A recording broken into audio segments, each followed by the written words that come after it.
ಇಲ್ಲಿ ತನಕ ಕಾಂಗ್ರೆಸ್ನಲ್ಲಿ ನಡೀತಾ ಇರತಕ್ಕಂಥ ಪವರ್ ಪಾಲಿಟಿಕ್ಸ್ ಬಗ್ಗೆ ಸಾಕಷ್ಟು ಮಾಹಿತಿಯನ್ನು ನೋಡಿದ್ರಿ. ಕಾಂಗ್ರೆಸ್ ಬಿಟ್ಟರೆ ಇನ್ನು ಬಿ ಜೆ ಪಿ ಏನು ಅದಕ್ಕಿಂತ ಏನು ಕಡಿಮೆ ಅಂತ ಅಂದ್ಕೋಬೇಡಿ. ನಿನ್ನೆ ಕೂಡ ಬಿ ಜೆ ಪಿನಲ್ಲಿ ಒಂದು ಮಹತ್ವದ ಸಭೆ ಆಗಿದೆ. ಒಟ್ಟಾರೆ ಕಾಂಗ್ರೆಸ್ ಮತ್ತು ಬಿ ಜೆ ಪಿಯಲ್ಲಿ ಪೊಲಿಟಿಕಲ್ ಸರ್ಜಿಕಲ್ ಸ್ಟ್ರೈಕ್ ನಡೀತಾ ಇದೆ. ಕಾಂಗ್ರೆಸ್ನಲ್ಲಿ ಸಂಕ್ರಾಂತಿ ಜಪ, ಸಂಕ್ರಾಂತಿಗೆ ನಾವು ಕ್ರಾಂತಿಗಳಾಗ್ಬಿಡುತ್ತಾ ಅಂತ. ಬಿ ಜೆ ಪಿಯಲ್ಲಿ ಶಿವರಾತ್ರಿ ಜಾಗರಣೆ, ಜನವರಿ ಕಡೇ ವಾರ ಕಾಂಗ್ರೆಸ್ನಲ್ಲಿ ಬೆಳವಣಿಗೆ ನಡೆಯುತ್ತೆ ಅಂತ ಇವರು ಅಂದ್ಕೊಂಡಿದ್ದಾರೆ. ಫೆಬ್ರವರಿ 2ನೇ ವಾರದಲ್ಲಿ ಬಿ ಜೆ ಪಿಯಲ್ಲೇನೋ ರಣಭೇರಿಯಂತೆ. ಎರಡೂ ಹೈಕಮಾಂಡ್ಗಳಿಂದ ಪೊಲಿಟಿಕಲ್ ಸರ್ಜಿಕಲ್ ಸ್ಟ್ರೈಕ್ ಆಗುತ್ತಾ? ಎರಡೂ ಪಕ್ಷಗಳಲ್ಲಿ ತೇಪೆ ಹಚ್ಚೋ ಕೆಲಸನ ಪೂರ್ಣ ರಿಪೇರಿನ ಗೊತ್ತಿಲ್ಲ. ಯಾಕೆಂದರೆ ಬಿ ಜೆ ಪಿನಲ್ಲೂ ರಾಜ್ಯಾಧ್ಯಕ್ಷರ ಚುನಾವಣೆ ನಡೀಬೇಕು, ಅದನ್ನು ಲೆಕ್ಕಾಚಾರ ಇಟ್ಕೊಂಡಿದ್ದಾರೆ ಎಲ್ಲರೂ ಕೂಡ. ವಿಜಯೇಂದ್ರ ನಿನ್ನೆ ಸಭೆ ಮಾಡಿದ್ದು ಕೂಡ ಒಂದು ಲೆಕ್ಕದಲ್ಲಿ ಅದಕ್ಕೆ ಸಂಬಂಧಪಟ್ಟಂತೆಯೇ ಸಭೆ ಮಾಡಿರೋದು.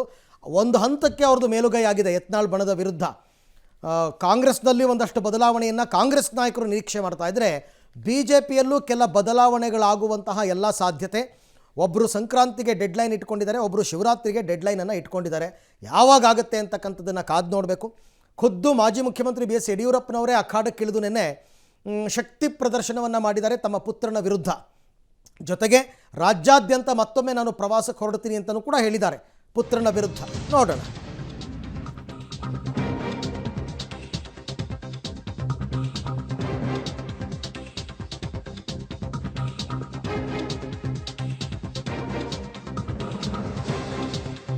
ಕಾಂಗ್ರೆಸ್ನಲ್ಲಿ ಸಿದ್ದು, ಬಿಜೆಪಿಯಲ್ಲಿ ಬಿಎಸ್ವೈ ಚದುರಂಗದಾಟ. ಎರಡೂ ಪಕ್ಷಗಳಲ್ಲಿ ಆಪ್ತರು ಮತ್ತು ಈ ಕಡೆಗೆ ಪುತ್ರನಿಗೆ ಲಾಭ ನಷ್ಟದ ಲೆಕ್ಕಾಚಾರ. ಬೆಳಗಾವಿ ಸಮಾವೇಶದ ಬಳಿಕ ಬದಲಾಗುತ್ತಾ ಸಿದ್ದರಾಮಯ್ಯ ಅವರು ಸಿಗ್ನಲ್ ಕೊಡುವಂತಹ ರೀತಿ. ಸಿಎಂ ನಡೆ ಮೇಲೆ ಆಪ್ತ ಸಚಿವರ ಮುಂದಿನ plan of action, blue print ಎಲ್ಲವೂ ಕೂಡ ಅವರ ಇಶಾರೆ ಮೇಲೆ ಆಗ್ಲಿಕ್ಕಿದೆ ಅಂತೆ. ಹೀಗಾಗಿ ಈ ದಿನಕ್ಕೋಸ್ಕರ ಕಾಯ್ತಾ ಇದ್ದಾರೆ.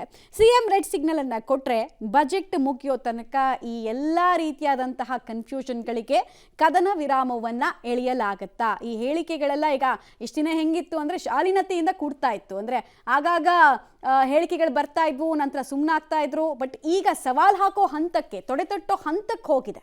ಇದೆಯೋ ಇಲ್ವೋ ಸಿದ್ದರಾಮಯ್ಯನವರು ಹೇಳಿದಾರಲ್ಲ, ನಾನೇ 5 ವರ್ಷ ಮುಖ್ಯಮಂತ್ರಿ ಇರ್ತೀನಿ ಅಂತ ಹೇಳಿದಾರ ಇಲ್ವೋ? ಹೇಳಿದ್ದಾರೆ. ಹೇಳಿದ ಮೇಲೆ ಅದನ್ನು ನಾವೆಲ್ಲ ನಂಬ್ಕೋಬೇಕಲ್ವಾ? ನಾವು ಹೇಳೋದು ಬಿಡೋದು ಎರಡನೇ ವಿಚಾರ. ನಮ್ಮ ರೀತಿ 138 ಜನ ಶಾಸಕರು ಇದ್ದಾರೆ.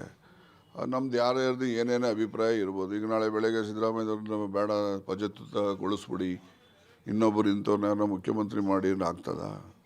ಅದಾಗೋದಿಲ್ಲ.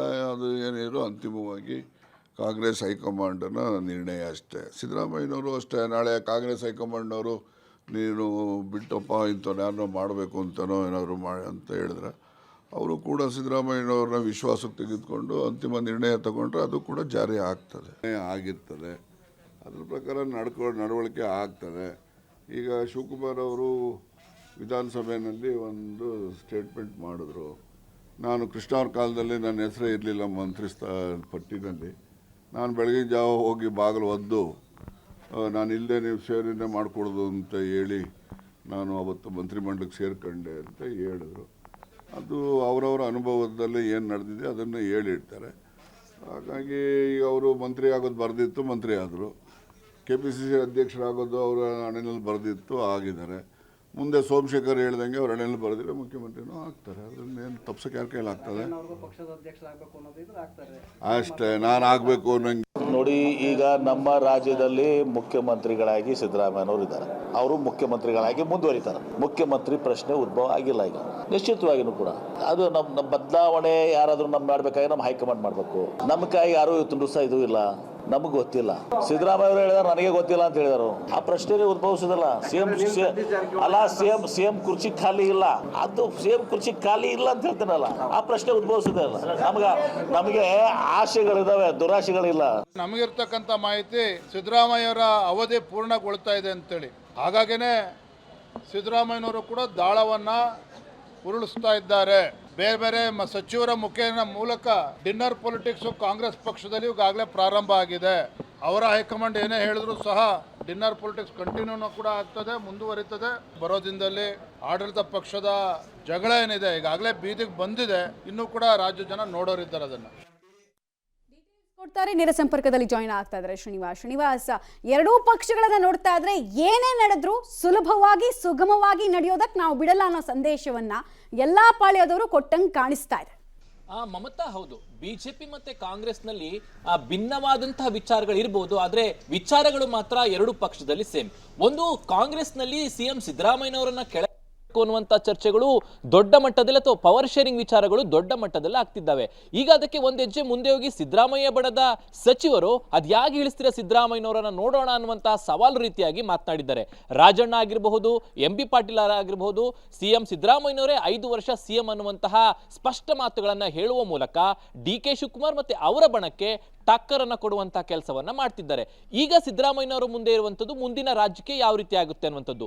ಕಾಂಗ್ರೆಸ್ನಲ್ಲಿ ಚರ್ಚೆ ಆಗ್ತಿರುವಂತದ್ದು ಬೆಳಗಾವಿಯ ಅಧಿವೇಶನ ಇದೆ, ಗಾಂಧಿ ಭಾರತ ಅನ್ನುವಂತ ಏನು ಆ ಕಾರ್ಯಕ್ರಮ ಇದೆ, ಅದಾದ ಬಳಿಕ ಕಾಂಗ್ರೆಸ್ನಲ್ಲಿ ವಿದ್ಯಮಾನಗಳು ಪ್ರಾರಂಭ ಆಗ್ಬೋದು ಅನ್ನುವಂಥದ್ದು. ಸಿದ್ದರಾಮಯ್ಯನವರ ಬಣದಿಂದನೂ ಕೂಡ ಒಂದಿಷ್ಟು ವಿದ್ಯಮಾನಗಳಾಗ್ತವೆ, DK ಶಿವಕುಮಾರ್ ಮತ್ತೆ ಅವರ ಬಣದಿಂದನೂ ಕೂಡ ಒಂದಿಷ್ಟು ವಿದ್ಯಮಾನಗಳಾಗ್ತವೆ ಅನ್ನುವಂಥದ್ದು. ಹಾಗಾಗಿ ಇಲ್ಲಿ ಪವರ್ ಶೇರಿಂಗ್ ನ ವಿಚಾರಗಳು ದೊಡ್ಡ ಮಟ್ಟದಲ್ಲಿ ಸದ್ದು ಮಾಡ್ತಿದ್ದಾವೆ. ಒಂದ್ ವೇಳೆ ಏನಾದ್ರು ಸಿದ್ದರಾಮಯ್ಯನವರು ತಮ್ಮ ಬೆಂಬಲಿಗೆ ಆಯ್ತು ನೀವು ಮುಂದಕ್ಕೆ ಹೋಗಿ ಅನ್ನೋಂಥದ್ದಾದ್ರೆ ಬಹುಶಃ ಬೆಳಗಾವಿಯ ಸಮಾವೇಶ ಏನಿದೆ ಅದರ ಬಳಿಕ ಕಾಂಗ್ರೆಸ್ನಲ್ಲಿ ದೊಡ್ಡ ಮಟ್ಟದ ಆ ಬದಲಾವಣೆಗಳು ಅಥವಾ ಭಿನ್ನಾಭಿಪ್ರಾಯಗಳು ದೊಡ್ಡ ಮಟ್ಟದಲ್ಲಿ ಉಲ್ಬಣ ಆಗುತ್ತೆ. ಇಲ್ಲದೆ ಹೋದ್ರೆ ಸಿದ್ದರಾಮಯ್ಯನವರು ಮಾರ್ಚ್ನಲ್ಲಿ ಬಜೆಟ್ ಅನ್ನ ಮಂಡಿಸ್ತಾರೆ. ಆ ಒಂದು ಬಜೆಟ್ ತನಕವೂ ಕೂಡ ಸಿದ್ದರಾಮಯ್ಯ ಆಪ್ತರು ಸೈಲೆಂಟ್ ಆಗಿರಬಹುದು. ಹಾಗಾಗಿ ಸಿದ್ದರಾಮಯ್ಯನವರ ನಿರ್ಧಾರದ ಮೇಲೆ ಮುಂದೆ ಈ ಪ್ರಕ್ರಿಯೆಗಳಾಗ್ತದೆ. ಇನ್ನು ಬಿಜೆಪಿ ವಿಚಾರಕ್ಕೆ ಬರೋದಾದ್ರೆ ಯತ್ನಾಳ್ ಮತ್ತೆ ವಿಜಯೇಂದ್ರ ಟೀಮ್ನ ಬಳಿ ದೊಡ್ಡ ಮಟ್ಟದಲ್ಲಿ ಆಂತರಿಕ ಗಲಾಟೆಗಳು ನಡೀತಾ ಇದ್ದಾವೆ. ವಿಜಯೇಂದ್ರ ಅವರು ನಿನ್ನೆ ಮಾಜಿ ಶಾಸಕರು ಸಚಿವರ ಸಭೆಯನ್ನ ಮಾಡಿ ಒಂದು ಸಂದೇಶವನ್ನ ಯತ್ನಾಳ್ ಬಣಕ್ಕೆ ಕೊಟ್ಟಿದ್ದಾರೆ. ನಾನು ಮೇಲುಗೈ ಸಾಧಿಸಿದ್ದೇನೆ, ನನ್ನ ಬಲವನ್ನ ಜಾಸ್ತಿ ಮಾಡ್ಕೊಂಡಿದ್ದೇನೆ ಅನ್ನುವಂತಹ ಸಂದೇಶವನ್ನ ಯತ್ನಾಳ್ ಟೀಮ್ಗೆ ಕೊಟ್ಟಿದ್ದಾರೆ. ವಿಜೇಂದ್ರಗೆ ಪೂರಕ ಎಂಬಂತೆ ಯಡಿಯೂರಪ್ಪನವರು ನಿನ್ನೆ ಸಭೆಯಲ್ಲಿ ಭಾಗವಹಿಸಿ ತಮ್ಮ ಪುತ್ರನಿಗೆ ಬೆಂಬಲವನ್ನ ಕೊಡುವಂಥದ್ದು ಮತ್ತೆ ಮಾಜಿ ಶಾಸಕರು ಸಚಿವರ ಬೆಂಬಲವನ್ನ ಪಡೆಯುವಂತಹ ಪ್ರಯತ್ನವನ್ನ ಮಾಡಿದ್ದಾರೆ. ಇದು ಎಲ್ಲ ಒಂದ್ ಕಡೆ ತಮ್ಮ ಪುತ್ರನ ರಾಜ್ಯಾಧ್ಯಕ್ಷನಾಗಿ ಮುಂದುವರೆಸೋದಕ್ಕೆ ಯಡಿಯೂರಪ್ಪನವರು ಬ್ಯಾಕ್ ಬೋನ್ ಆಗಿ ನಿಂತಂತೆ ಕಾಣ್ತಿದೆ. ಈ ಮೂಲಕ ಯತ್ನಾಳ್ ಬಣಕ್ಕೆ ಒಂದು ರೀತಿ ಟಕ್ಕರನ್ನ ಕೊಡುವಂತಹ ಪ್ರಯತ್ನವನ್ನ ಮಾಡ್ತಿದ್ದಾರೆ. ಇದು ಕೂಡ ಫೆಬ್ರವರಿಯಲ್ಲಿ ಬಿಜೆಪಿಯ ವಿದ್ಯಮಾನಗಳು ಬಹುಶಃ ಫೆಬ್ರವರಿಯಲ್ಲಿ ಒಂದು ತಾರ್ಕಿಕ ಅಂತ್ಯ ಕಾಣಬಹುದು. ಯಾಕಂದ್ರೆ ಬಿಜೆಪಿ ರಾಜ್ಯಾಧ್ಯಕ್ಷರ ಒಂದು ಬದಲಾವಣೆ ಅಥವಾ ಅಧ್ಯಕ್ಷರ ಚುನಾವಣೆ ಆಗಬೇಕು. ಆ ಒಂದು ಸಂದರ್ಭದಲ್ಲಿ ತಮ್ಮ ಶಕ್ತಿ ಪ್ರದರ್ಶನ ಮಾಡಲಿಕ್ಕೆ ವಿಜೇಂದ್ರ ಒಂದ್ ಕಡೆ ಪ್ರಯತ್ನ ಮಾಡ್ತಿದ್ರೆ ಅದಕ್ಕೆ ಸಪೋರ್ಟಿಂಗ್ ಆಗಿ ಯಡಿಯೂರಪ್ಪನವರು ಅದಕ್ಕೆ ಬೆಂಬಲವಾಗಿ ನಿಂತಿದ್ದಾರೆ. ಹೀಗಾಗಿ ಮುಂದೆ ಬಿಜೆಪಿ ರಾಜಕಾರಣವು ಕೂಡ ಆ ಫೆಬ್ರವರಿ ಬಳಿಕ ಒಂದಿಷ್ಟು ಬದಲಾವಣೆಗಳು ಆಗಬಹುದು ಅನ್ನುವಂತ ಲೆಕ್ಕಾಚಾರ ರಾಜಕೀಯದಲ್ಲಿ ದೊಡ್ಡ ಚರ್ಚೆ ಆಗ್ತಿರುವಂತದ್ದು. ರೈಟ್, ಒಬ್ರು ಸಂಕ್ರಾಂತಿ ಅಂತಾರೆ, ಒಬ್ರು ಶಿವರಾತ್ರಿ ಅಂತಾರೆ. ಸೊ ಎಲ್ಲ ಸೇರಿ ಯುಗಾದಿ ಬರೋ ಅಷ್ಟೊತ್ತಿಗೆ ಹೊಸ ಸಂವತ್ಸರ ಶುರುವಾಗಬೇಕಲ್ಲ ಪಂಚಾಂಗದ ಪ್ರಕಾರ. ಹಾಗೆಯೇ ಹೊಸ ಸಂವತ್ಸರ ನಮ್ಮ ರಾಜ್ಯ ರಾಜಕೀಯದಲ್ಲೂ ಆಗುತ್ತಾ ಅಂತ ನೋಡೋಣ.